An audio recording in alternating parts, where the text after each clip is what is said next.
حضرت یوسف علیہ السلام کا جیل کے اندر خواب کی تعبیر کا سچا واقعہ جو بخاری شریف کے اندر ہے۔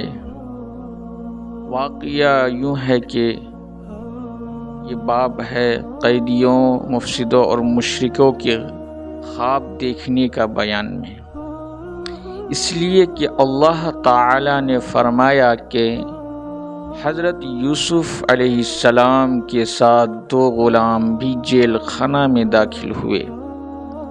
ایک نے کہا کہ میں نے خواب دیکھا کہ میں شراب نچوڑ رہا ہوں، اور دوسرے نے کہا کہ میں اپنے آپ کو اس طرح دیکھتا ہوں کہ اپنے سر پر روٹیاں لیے جاتا ہوں اور پرندے اس سے کھاتے ہیں، ہم کو اس کی تعبیر بتائیں۔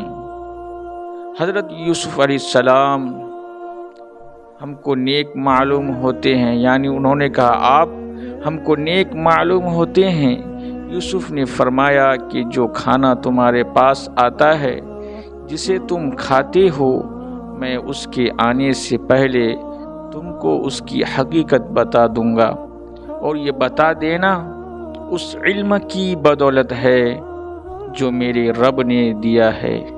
میں نے ان کی ملت چھوڑ دی جو اللہ پر ایمان نہیں رکھتے اور وہ آخرت کے بھی منکر ہیں، اور میں اپنے باپ دادا کی ملت کا تابع ہوں، ابراہیم، اسحاق اور یعقوب کا۔ ہم کو زیبا نہیں کہ اللہ کے ساتھ کسی چیز کو شریک کریں، یہ ہم پر اور لوگوں پر خدا کا ایک فضل ہے، لیکن اکثر لوگ شکر نہیں کرتے۔ یہ قید خانہ کے رفیقوں، کیا متفرق معبود اچھے ہیں یا ایک معبود برحق جو سب سے زبردست ہے وہ اچھا ہے؟ تم لوگ تو خدا کو چھوڑ کر صرف چند بے حقیقت ناموں کی عبادت کرتے ہو، جن کو تم نے اور تمہارے باپ دادا نے ٹھہرا لیا۔ خدا نے تو ان کی کوئی دلیل نہیں بھیجی، حکم خدا کا ہی ہے۔ اس نے یہ حکم دیا کہ بجز اس کے اور کسی کی عبادت نہ کریں، یہی سیدھا راستہ ہے، لیکن اکثر لوگ نہیں جانتے۔ اے قید خانہ کے رفیقوں، تم سب ایک تو اپنے آقا کو شراب پلائے گا، تم میں سے ایک اپنے آقا کو شراب پلائے گا اور دوسرا سولی دیا جائے گا، اور اس کے سر کو پرندے کھائیں گے۔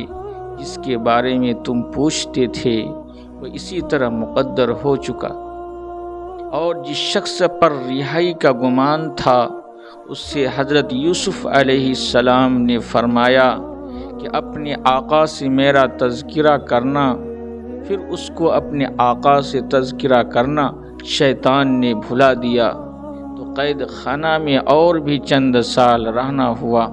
اور بادشاہ نے کہا کہ میں دیکھتا ہوں، یعنی بادشاہ خواب دیکھ رہا ہے، میں دیکھتا ہوں کہ 7 گائیں فربہ ہیں جو 7 لاغر گائے کھا گئیں، اور 7 بالیں سبز ہیں، اور ان کے علاوہ 7 بالیں اور جو خشک ہیں۔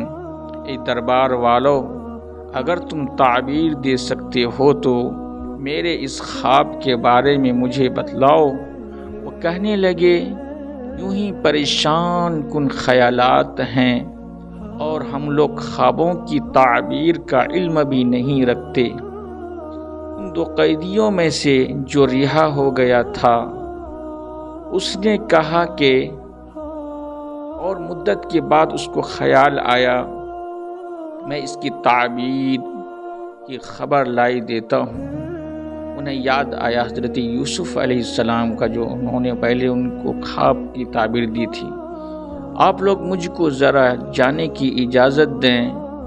اے یوسف، وہاں پہنچ کر وہ کہنے لگا اے یوسف، اے صدق مجسم، آپ ہم کو جواب دیں کہ 7 گائیں موٹی ہیں، ان کو 7 گائیں دبلی کھا گئیں، اور 7 بالیں ہری ہیں اور اس کے علاوہ خشک بھی ہیں، تاکہ میں لوگوں کے پاس جاؤں ان کو بھی معلوم ہو جائے۔ آپ نے فرمایا کہ تم 7 سال متواتر غلہ بونا، پھر جو فصل کاٹو اس کے بالوں میں رہنے دینا، ہاں مگر تھوڑا سا جو تمہارے کھانوں میں آئے، پھر اس کے بعد 7 برس ایسے سخت آئیں گے جو کہ ذخیرہ کو کھا جائیں گے، جس کو تم نے برسوں کے واسطے جمع کر کے رکھا ہوگا، مگر تھوڑا سا جو تم رکھ چھوڑو گے، پھر اس کے بعد 1 برس آئے گا جس میں لوگوں کے لیے خوب بارش ہوگی۔ تو اس طرح کی حضرت یوسف علیہ السلام نے خواب کی تعبیر دی بادشاہ سلامت کو، یعنی وہ جو 2 قیدی تھے ان کو یہ واقعہ سنایا اور خواب کی تعبیر بتلائی، اور وہ اس طرح خواب کی تعبیر کو جا کر کے بادشاہ کو بتلایا۔ پھر اسی خواب کی بدولت حضرت یوسف علیہ السلام کو جیل سے بادشاہ نے نکالا۔ پھر آپ بڑی بڑی کتابوں میں پڑھیں گے، قرآن میں بھی ذکر ہے کہ اللہ تبارک و تعالی نے حضرت یوسف علیہ السلام کو بڑی سلطنت دی اور بادشاہ بنایا، نبوت بھی دی اور بادشاہ بھی بنایا۔ یہ حضرت یوسف علیہ السلام کی خواب کی تعبیر کا واقعہ ہے۔